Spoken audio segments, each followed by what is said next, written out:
Tous, dans cette vidéo, je vous partage un contre-exemple, enfin un exemple où on a une série de fonctions qui est normalement convergente, qui convergent normalement sur R, dont la somme n'est pas dérivable en un point. Voilà. Alors, on va pas dire que c'est un scoop, mais regardons un petit peu le raisonnement derrière. Donc, je prends la fonction qui est, on va dire, qui est définie en tant que somme d'une série de fonctions. Voilà. On va justifier la convergence pour pouvoir dire ça. Donc, la série que vous voyez ici, donc des sinus de 2 puissance n x sur 2 puissance n, elles convergent normalement sur R parce que, en prenant la valeur absolue, on majore par 1 sur 2 puissance n, et ça, c'est une série numérique, c'est une suite numérique dont la série numérique converge, puisque 1 demi strictement inférieur. Donc, la fonction est bien définie.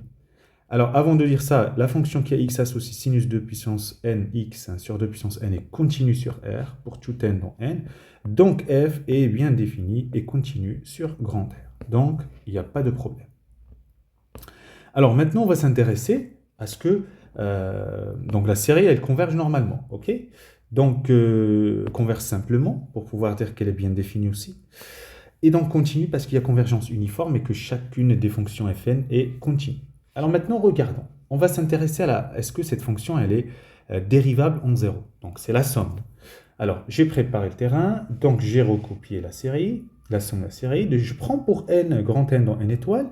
Je prends cette suite xn, c'est pi sur 2 puissance grand N plus 1. Alors, pour tout n qui dépasse grand N plus 1, si je fais sinus de 2 puissance n fois xn, ça va faire 0. Je vous laisse faire les calculs. 2 puissance n fois xn, ça va faire 2 puissance petit n moins grand N moins 1. C'est positif fois pi. C'est un multiple de pi qui est pair. Donc, de toute façon, un multiple de pi, c'est en sinus, ça vaut 0. Très bien. Mais alors, or, f de xn, je remplace sinus 2 puissance n xn sur 2 puissance n. Alors là, ce que je vais faire, je vais vous rappeler qu'il y a une inégalité de convexité très, très intéressante.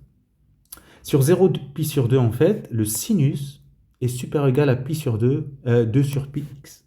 Voilà, je vous laisse chercher ça aussi, mais l'argument de convexité suffit. Convexité ou concavité, hein, donc quand je dis inégalité de convexité, concavité si vous voulez. Concavité. En général, quand on dit la convexité d'une fonction, étudier la convexité d'une fonction, c'est est-ce qu'elle est convexe ou concave. Bref, vous avez cette inégalité. Donc, ce que je vais faire, c'est que je vais faire deux choses. Alors, de passage de cette ligne à cette ligne, je vais minorer f de xn. Déjà, la somme jusqu'à grand N, c'est juste parce que toujours ça, c'est le supérieur. Et sinus de tout ça, c'est supérieur à 2 sur pi fois la chose. Voilà, 2 sur pi fois la chose. Au numérateur, divisé par 2 puissance n. Je simplifie les 2 puissance n. Et puis, le reste ne dépend pas de petit n. Et il y en a combien de termes de 1 à grand N? Il reste donc grand N fois 2 xn sur pi. Finalement, f de xn, donc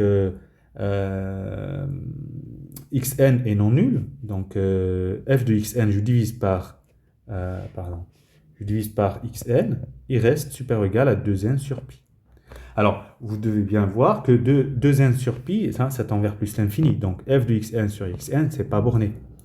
Mais comme xn égale pi sur 2 puissance n plus 1 tend vers 0 quand grand N tend vers plus l'infini, en fait, et f continue, ici on a un taux d'accroissement. f de xn moins f de 0 sur xn moins 0. Ça veut dire le nombre dérivé. Et bien là, cette limite, ça égale à plus l'infini. Bingo, donc la fonction qui est la somme d'une série qui converge normalement, elle n'est pas dérivable en 0. Et voilà mon contre-exemple. Bon courage.